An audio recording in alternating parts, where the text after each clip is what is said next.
Hello everyone and welcome to my channel. My name's Emma. Beside me is my husband Ash and our children Minky, Dave, Cookie and Tiny Teabag. This is my identical twin sister Suze. We speak a lot about her and we vlog our daily lives here. Thank you for joining us. On the job.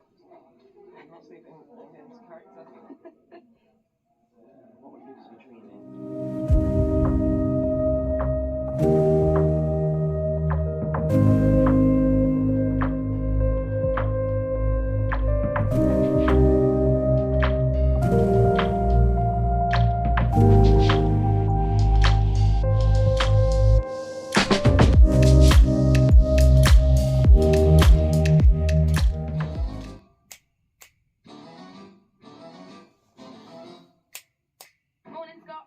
Good morning. We are on our way to rehearsals, although you're needed at 10, I'm needed at 12. I've come in especially for you both. Today we are doing the finale of the entire show, which we have never done before, so that's going to be exciting to find out what that looks like. And we are also doing a full recap of Act 1. Doing it. Looking forward to it.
Morning everybody. Oh, last night was brutal. Susie's just in the kitchen.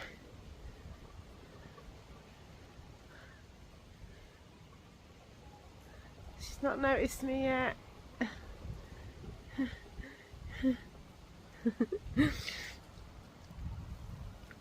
It was really, really awful. And I thought I'd just come out in the rain and the wind. Oof. Pigeons, because it's really majestic out here with all that wind. But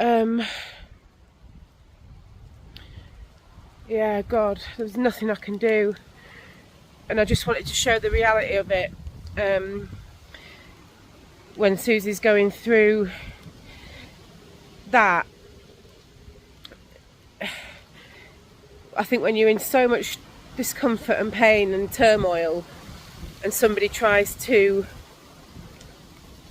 help or talk to you, she can't take it.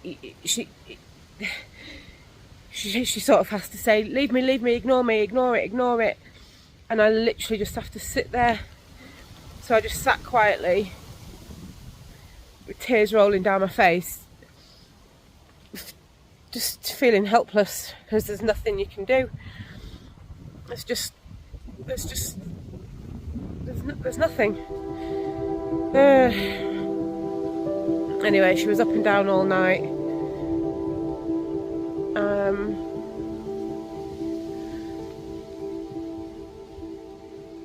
The big main pain has gone off this morning.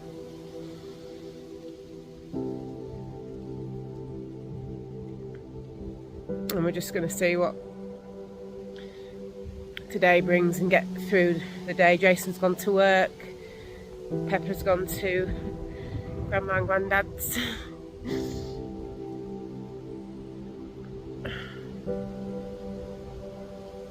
I needed to come out and do some grounding.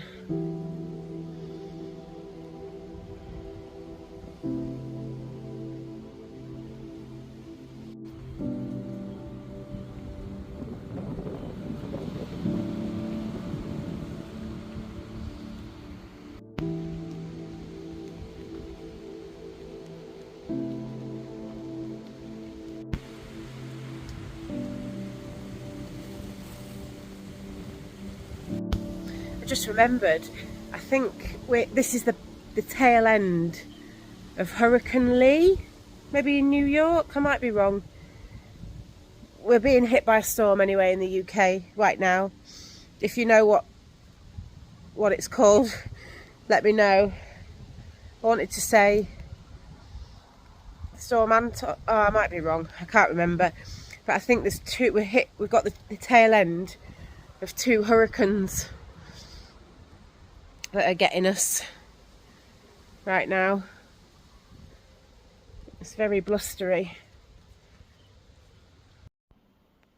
Oh, I've come down to make a coffee while Susie gets the ITVX app up and running to watch My Mum, Your Dad. And we found episode 1, which we managed to miss somehow the other day, last week. So that should be fun. But I think I need a coffee to wake myself up. So a big fat coffee.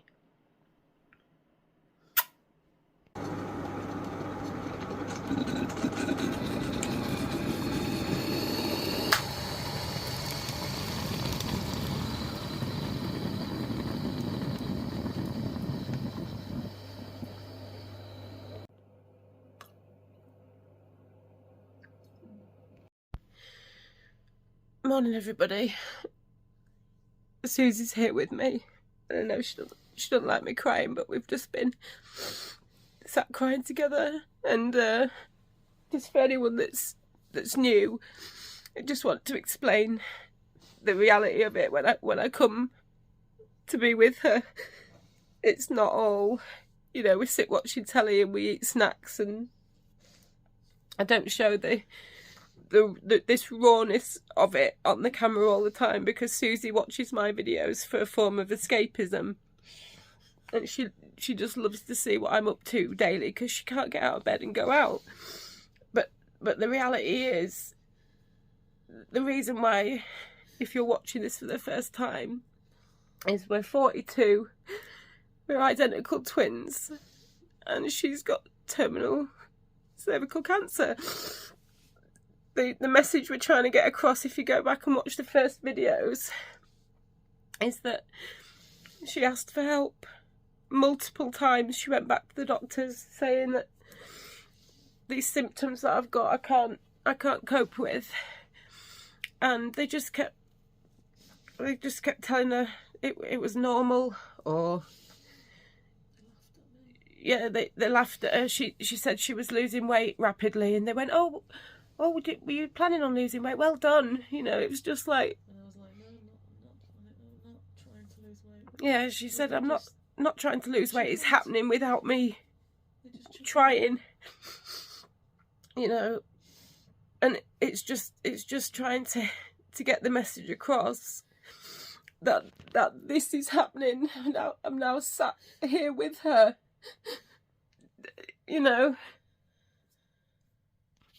Never thought that this would happen to our family. But if they go to their GPs, they must, if they can't deal with the symptoms, they must be heard. Yeah. I don't know if you heard that. Susie said that if you go to your GP and they're sending you away, and you can't deal with your symptoms and you know something's wrong. Yeah, if you can't deal with the symptoms that are affecting your quality of life, you tell them. And you don't leave until something is done about it. Yeah. And if they're just laughing at you, you go back, you go back, you go back. And if they aren't fixing you, you need to tell them you can't live like that. Yeah. I mean, a lot of you know. I just kept going home. I kept going home.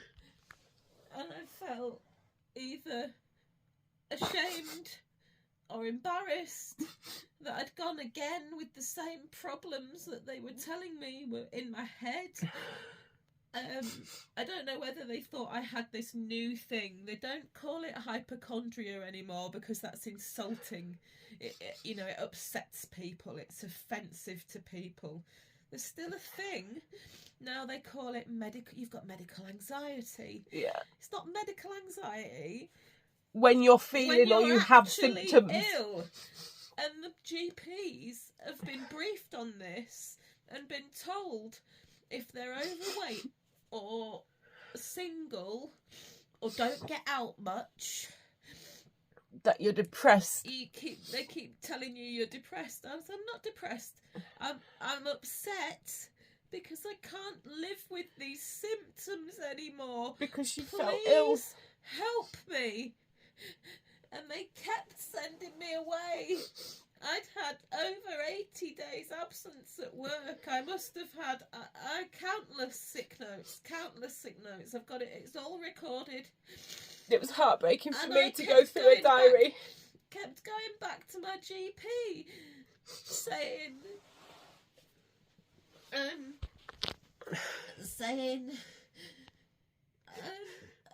how can this is so bad. I'm risking losing my job. Look at how many sick notes I've had consecutively, and you're issuing them. So is there something wrong or not? Why are you issuing them? Yeah, it's and not right. They just thought, oh, she's fat. She needs some time off work. Just give it to her. It don't hurt us. It's not going to matter. And I kept coming home. I was in so much pain. You got to remember, I was dealing with this with no pain relief other than ibuprofen. They kept telling me to take ibuprofen, and you know what that's done? It's broken both of my kidneys. I've now got 2 kidney stents in, as well as a catheter. I can't piss or shit properly on my own anymore. My kidneys don't work. They need help. And they've gave me, a year and a half ago, they gave me up to 2 years to live. And you've got, please be listened to. Please be listened to. And also, if you have a scan, if they actually listen to you to the point where they get you a scan booked to check what it is, if they look at the screen and tell you what they think it is, they are not qualified to do so. They have to take a biopsy or test it further. They can't tell from the screen. They can guess, statistically guess, and that is not right. These people are worth more. After I'd been diagnosed, they even sent it to me in writing because they dictated the conversation. And they're idiots. This shows how much of an idiots some of them are. And I said, why did they tell me the mass was fibroids? And they said, because in 99% of cases they are, so that's what we tell people. I said, it's not your call to tell people that. It's not your call. And I went home and I told my partner, Jason, don't worry, darling. It's just a fibroid. I'll deal with it. And he said you can't be in this much pain. I said, I know. I'll just work up to what I need to do in regards to the fibroid. And you know what? It took me to go in again about a week later because I couldn't deal with his symptoms. I was like, what do I need to do now? What do I need to do about this fibroid? And I felt so stupid and embarrassed. But I said, look, could this be cancer? And by the time she checked, that was it. A day later, I'd been told I was dying, and there was nothing they can do. And when I mean nothing, there was nothing they could do. And that was that. So please, girls, anyone, boys, anyone, do not be fobbed off. Make sure you are listened to. Make sure you are taken seriously. If you have actual physical symptoms that you cannot cope with, not hypochondria, not medical anxiety, please try and distinguish yourself between what those two things are. If you think you've got either of those things, please go to your GP and actually have a straight conversation with them. They might be able to help you feel better. Tell them about Susie. Tell them it's And yeah, if you not feel right. like you're being fobbed off, tell my story, because do you know what? The surgery also did the same thing to my partner's dad, who's now got terminal prostate cancer and lung cancer, and they did the same about a year before maybe 6 months before our diagnosis. We went to our friend's funeral because they'd done the same to him. He went with the same symptoms as me, saying that he couldn't pee properly, he had horrendous pain, and they told him to take ibuprofen and said it might be a water infection, but it's not showing anything. And then about a year later he died. Same surgery. And I just wanted to say as well, you know, of all of you that are saying, are you going to sue them? Are you going to do this? No, it's not about that. It's not a revenge exercise. No. It's not going to help me. They will blame her as well. Yeah. They have money for lawyers. They don't have money to treat you, but they have money for lawyers. Yeah. It's not about that. What's the money going to do? I don't want it to happen to anyone else. That's all I want now. That's all I want. Look at how many people you've saved. The amount of all of you say that you put in the comments daily that Susie's saved your life already. So please, I'm sorry. It's just this video needed to come out. It was a long time coming. We'll stop it now because we're going to watch a good programme together and stop crying. Yeah, but. You know, it was a long time coming, and Susie wanted me to reiterate it. We did have an update. And, you know, the update is, life's fucking shit. And people say, have you come to some form of acceptance? No. And we won't. Because she asked for help. So many times I asked for help. And Susie was the one that made me check my symptoms, and I went and got my operation, and I got diagnosed with something that they misdiagnosed, and she's making a difference, and she will continue to make a difference. We found that the same incompetence was happening with all of Emma's GPs that she was seeing in a different part of the country. Yeah, they don't listen. They've all been clearly briefed the same thing, which is just fob them off. They're getting complacent. Get rid of them. Get rid of them. Tell them to take ibuprofen or they haven't got the manpower. Get rid of them. They haven't got the manpower. That's what they're doing to everybody. But go back and watch the videos from the beginning, guys, because, you know, just follow Susie's story. Help your daughters, your sisters, your friends, your brothers. Please tell everybody. Because this was unnecessary. It shouldn't have happened. It shouldn't have happened. I asked for help. It shouldn't have happened.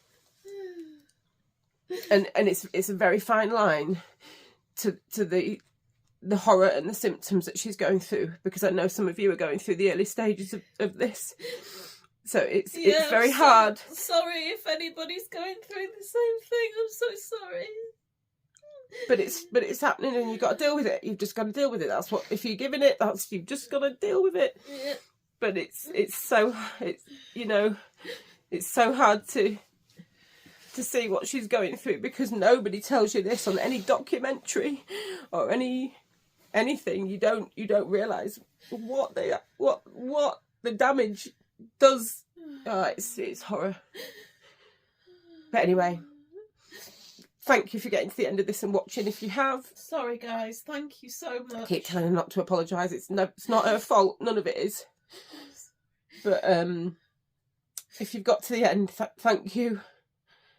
And take something from this, okay? And we won't cry anymore today, I promise. No. And we love you all so much because you've saved me, and Susie's saving you.